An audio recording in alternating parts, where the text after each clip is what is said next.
በስመ አብ ወወልድ ወመንፈስ ቅዱስ አሐዱ አምላክ የልዑል እግዚአብሔር ሰላም ከሁላችሁ ጋር ይሁን። በሁላችሁም አድሮ ይኑር። የድንግል ማርያም ምልጃም አይለያችሁ።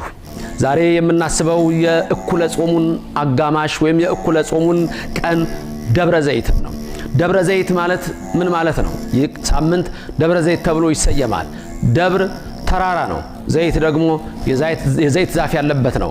ይህ ደብረ ዘይት እድሜያቸው እጅግ የረዘሙ ዛፎች አሉበት። ዛሬ ድረስ እድሜያቸው 3000 ዓመት የሞላ የወይራ ዛፎች በዚህ በደብረ ዘይት ተራራ ይገኛሉ። ዋናው ስለ ተራራው አይደለም። በዚህ ተራራ ላይ እግዚአብሔር ምን ሰራ? ዛሬስ እኛ በዚህ ቀን በእኩለ ጾም አጋማሽ ምን እናስባለን? ደብረ ዘይት። በደብረ ዘይት ጌታ ምን አደረገ? ማቴዎስ ወንጌል ምዕራፍ 24 ላይ ስለ ፍጻሜው ሰዓት ተናገረ። የመምጣቱን ምልክት ነገረ። ምን ያህል እንሆ ዘመን ይሄ ምድር እንሆ እግዚአብሔርን ሳያምን እንደሚኖርና እንደገና ፍጻሜ ላይ ጌታ በክብር በደመና በመላእክት ታጅቦ እንደሚመጣና በዚህ ምድር ላይ ፍርድ እንደሚሰጥ ደቀ መዛሙርቱ ለብቻው በደብረ ዘይት ተራራ ጠየቁት ይላል። ዛሬ ይህን የእኩለ ጾም አጋማሽ ደብረ ዘይት ብለን የጌታን አመጣጥ የምናስብበት ነው። በዚህ ቀን ቅዱስ ዳዊት በመዝሙር 49 ላይ ምን ብሎ ይናገራል?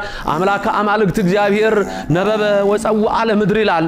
የአማልክት አምላክ እግዚአብሔር ተናገረ፣ እነሆ ምድርንም ጠራት ይላል። እግዚአብሔር ሰጋሃደ ይመጽ፣ እግዚአብሔር ግልጽ ሆኖ ይመጣል። ወአምላክንህ ያረምም ዝም አይልም አለ።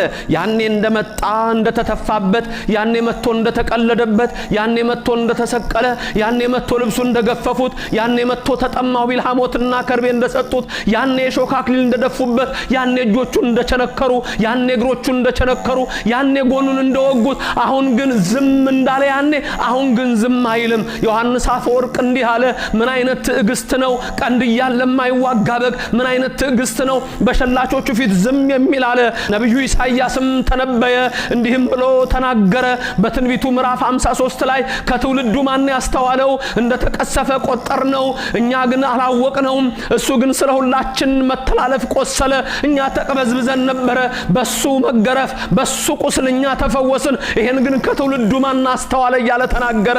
አዎ እርሱ በቀራንዮ አደባባይ የተሰቀለው የአማልክት አምላክ እግዚአብሔር ኢየሱስ ክርስቶስ ነበረ። እሱ እነሆ ያኔ ዝም እንዳለ አለ። አሁን ሲናገር ዳዊት ወአምላክንህ ያረምም ዝም አይልም፣ ለፍርድ ይመጣል። ዝም አይልም ማለት ነው ጻድቃንን በቀኙ ኃጥአንን በግራ ያቆምና ዝም አይልም። በቀኝ ያሉት እናንተ አባቴ ብሩካን ይላል። ኑ ሀቤ ብሩካኑ ለአቡዬ። በግራ ያሉትን ምን ይላል? ሁሩ እምኔ ከኔ ወግዱ ይላቸዋል። ዝም አይልም። ደብረ ዘይት የጌታን መምጣት የምናስብበት ይህ የጾሙ እኩሌታ ነው። የጾሙ አጋማሽ ነው። ይህ ሰዓት በደብረ ዘይት ተራራ ጌታ የተናገረው የሚፈጸም